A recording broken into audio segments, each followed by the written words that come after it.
So I'm going to turn to my esteemed, very good long-term friend now, Bonang Mohale, and please could you share with us the importance of ethical leadership?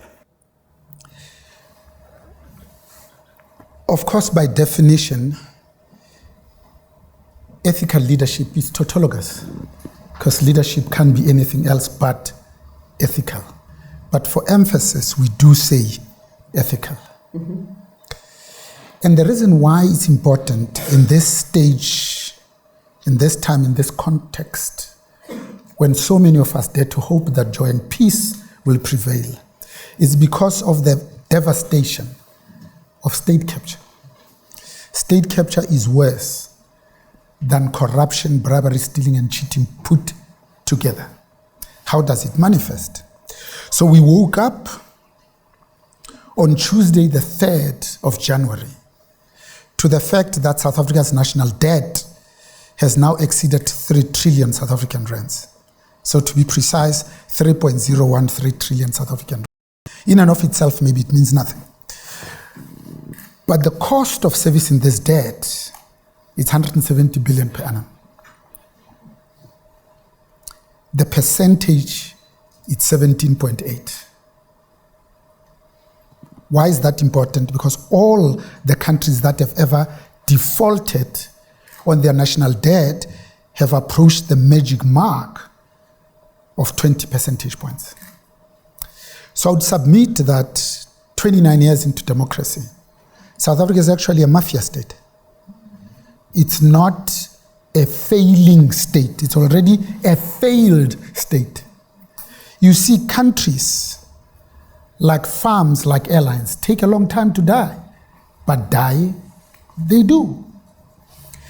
Let me end just by saying, so what are we proud of 29 years into democracy? One, we have new nomenclature. Load shedding, water shedding, fuel shedding. And if you thought load shedding was a problem, wait until you have no water. So each time the lights go off, DMRE and CSIR measure what is called the cost of unserved electricity. They put that number to 6,400 gigawatt hours for 2022. At 85 rand per gigawatt, the cost is 560 billion. So it's almost 2 billion a day. So it can't be 1 billion a day, because if it was, it would be 365. But at stage 6, the cost is 4 billion a day. Between stages, it's 500 billion. It wipes off an entire 1 percentage point from our GDP. Let me just end by saying, but our population growth is 1.5, which means actually we are going backwards. So Sharon and I's discretionary purchasing power and disposable income is being severely and seriously eroded. That's why all of us need to care deeply and profoundly about what type of South Africa our grandchildren are going to inherit. Sharon. Thank you very much. There's some words and content in that I wish I hadn't heard. But if we don't know it, we don't know what to do about it. And we can't now be, in a way, shocked into action, that we actually can't leave it as it is. So thank you for those profound words, Bonang. I think you've left us all with something to think about. Rabbi, taking that from that perspective, you were going to cover some of the importance of collective action of business. Thanks. Give us your profound thoughts. Thanks, Sharon. Don't know how profound they'll be, but here are my thoughts anyway. And maybe to start off with something which Morris alluded to, which is that when it comes to fighting corruption, there seems to be a lot of cynicism about discussions and declarations that don't produce nearly enough practical change. And I think that many people are dismissive of what they regard as meaningless talk shops. So what's crucial, as you, Sharon, have also emphasized, is that there is action against corruption. Action which produces tangible results can help turn the tide against this very grim picture that Bonang described, and lift this gloomy national mood. The focus of anti-corruption conversations must therefore shift from the why to the what, and even more importantly, to the how.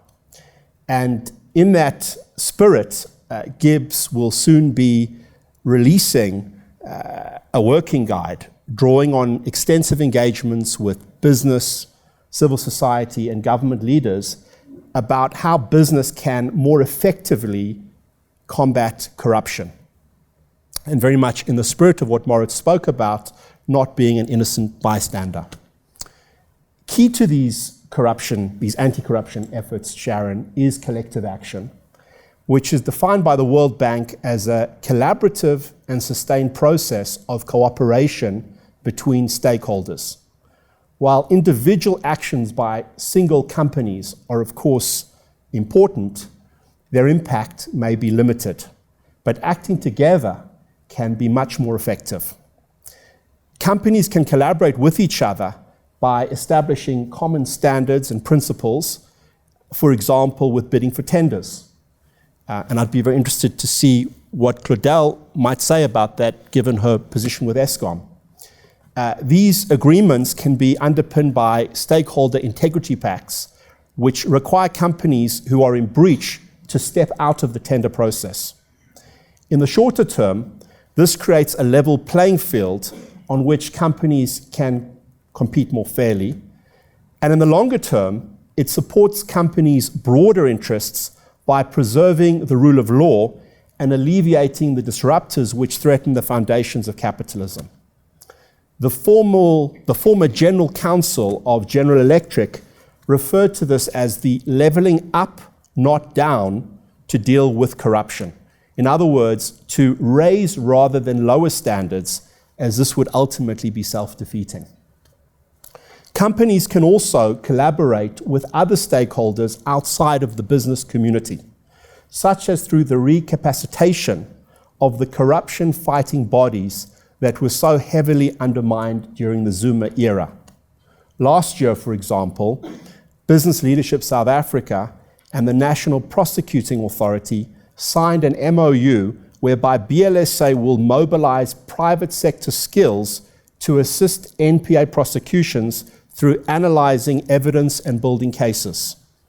Worksmans, the law firm, has entered into a public-private partnership with the Directorate for Priority Crime Investigations to help investigate and prosecute the criminals responsible for the collapse of VBS Bank and several municipalities. This investigation is being funded by the South African Reserve Bank and the National Treasury, and its purpose is to ensure that the South African banking system is not again, or as you would say, Peter, never again, exposed to this type of criminality. These examples, I think, suggest what's possible, but we must significantly increase the scale of collective action against corruption. To pursue collective action, companies must move beyond their immediate and narrow self-interests and instead focus on the bigger picture, helping to ensure the longer-term conditions for their success. Or what the political philosopher Alexis de Tocqueville termed self-interest rightly understood.